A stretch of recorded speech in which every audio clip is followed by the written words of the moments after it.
I grab a knife from the kitchen and I stab her in the chest. Our eyes lock as she falls to the ground, blood spilling all over our beautiful vintage rug. The fantasy flashes through my mind in an instant. In reality, I'm 24 years old, sitting across the kitchen table from my fiance, who just told me that she met someone else and our relationship is over.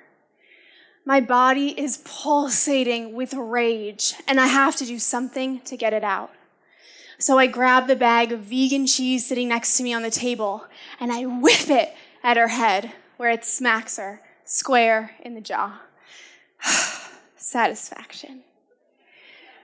She stands up from the table, slamming her hands down and yells, "What the fuck?" She storms off, our puppies trailing behind her. Suddenly, the guilt of the good girl that I've always been re-enters my body, and I chase after her, stuttering, "Wait, I try to apologize, but the door slams in my face before I can find the words. Love. Up until this point, it's always been my deepest desire and my biggest struggle. After years of struggling through relationships with men, I thought that maybe dating women would be the answer. But it turns out this has been the most toxic relationship to date. Getting out of it felt like waking up from a coma, and I wondered, why did I stay when I would lie in bed filled with anxiety thinking of our future together? What had me withhold my truth again and again and again? And how can I heal this part of me that in the pursuit of love would throw away any part of myself or my life to have it? I had no clue the answers to any of those questions. All I did know was that love made me feel alive. But it had to come with a little chaos for it to really have that special spark.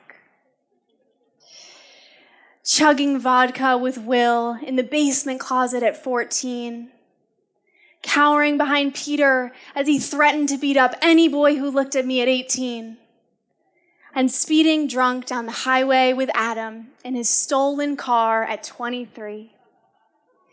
Show me a nice boy who just wanted to love me properly? Ew. Show me a reckless, unavailable bad boy, and I'd follow him anywhere.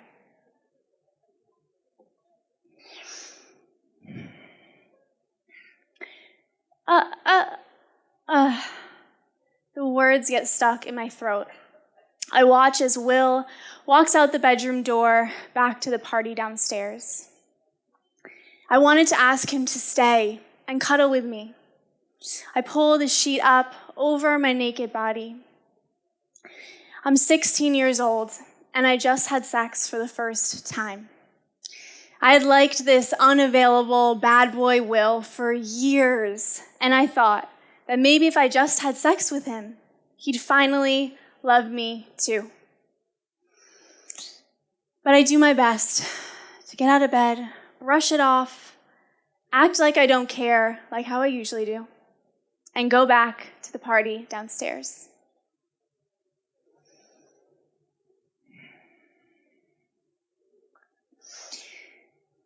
Dad, I can't find the words. I'm standing over him in a hospital bed. Tubes everywhere. He's only partly conscious, a little drunk, still a little drunk from the night before. I'm 18 years old, and I just want my dad, not this scary, suicidal, alcoholic man in front of me. I figure that this is my moment. This is my chance to finally say the thing that will help him get sober and end this cycle that's been going on since I can remember. My mind buzzes as the words fall out in jumbles. I'm crying. When I'm finished, he mumbles something incoherent. turns his back to me, and closes his eyes. Since I can remember, my dad's always been my favorite person in the world. He's fun, interesting, loving. My sister and my mom might be running through the house screaming about how they have no clothes to wear, but my dad and I are sitting on the front porch talking about life. To watch him spiral downwards through his alcoholism, refusing to get help, breaks my heart and leaves me feeling angry and abandoned.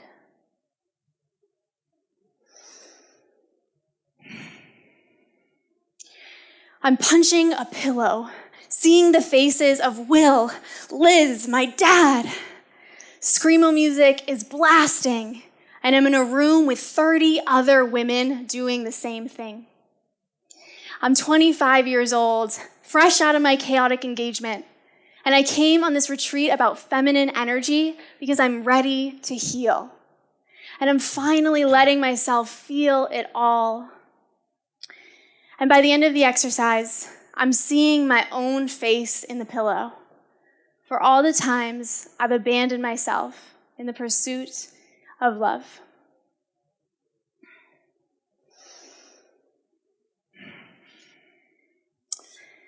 He pulls his hand away from mine, and I feel the immense weight of loneliness settle back onto my shoulders. He's just grabbing his computer to get some work done on the plane, but he may as well have told me that I'm worthless and I'll never be loved. I don't even like Dan, and I so desperately want him to like me. I came on this visa run because at this point I've been living in Bali for a month, a 2-week trip originally that's been extended 2 times with no end in sight. After my retreat about feminine energy, I committed to following every desire that I felt in my body. And coming to and staying in Bali was one of them. And I'm growing so much. I decided to start a coaching business. I got sober. But my issues with relationships are more in my face than ever before. And I wonder, what's the difference between following desire and chasing empty impulses?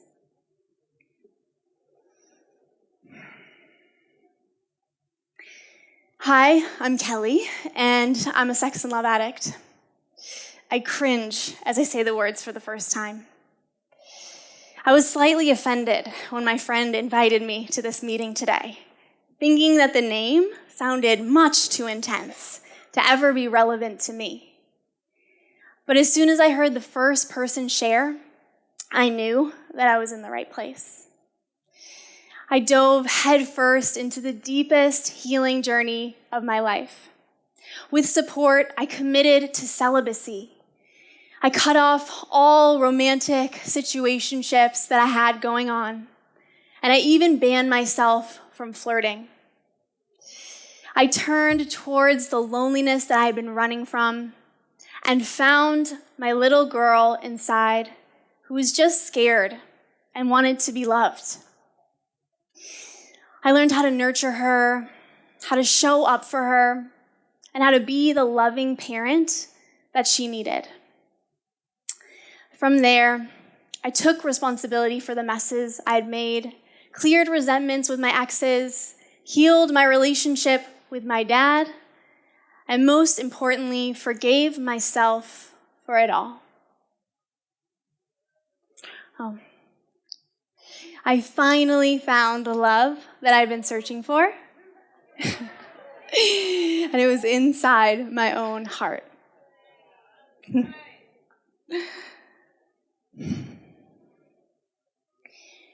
I storm out of the bedroom, trying to prove that he's wrong and I'm right. But I stop in the kitchen because I know this isn't the way that I want to handle this. I take a few deep breaths and recognize that underneath this anger is just my scared little girl. She's scared that he'll leave like I felt my dad did. Scared that I won't be good enough like I felt with Will. And scared that I'm bad and I'm messing all of this up. I let my little girl know that I see her, that I've got her, and that she's safe. And once I feel ready, I walk back into the room, back to Matt. I'm sorry for storming out, I tell him. I sit back down on the bed, soften, open my heart, and share how I'm really feeling. I've been in a relationship with Matt for 2 years. And although we don't fight very often, one of my favorite things about our relationship is how we get through it when we do. Because no matter how messy the middle might be, by the end, we always feel more connected and more in love than we did before the fight even began.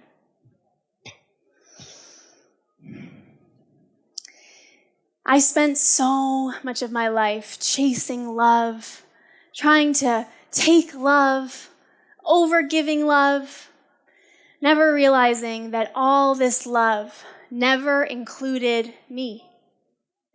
And once I changed that, my whole life blossomed.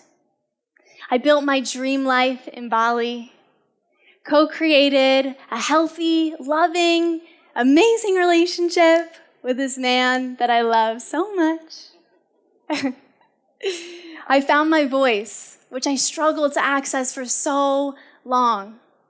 And through speaking my truth about relationships and healing on social media, I created a community of almost 100,000 people. And of those people, I've coached and taught thousands on how to have the healthy, loving relationships that they want. And one of the key principles that I teach has also been the most important lesson that I've learned on this journey. And that is that my most important relationship is the one between me and me.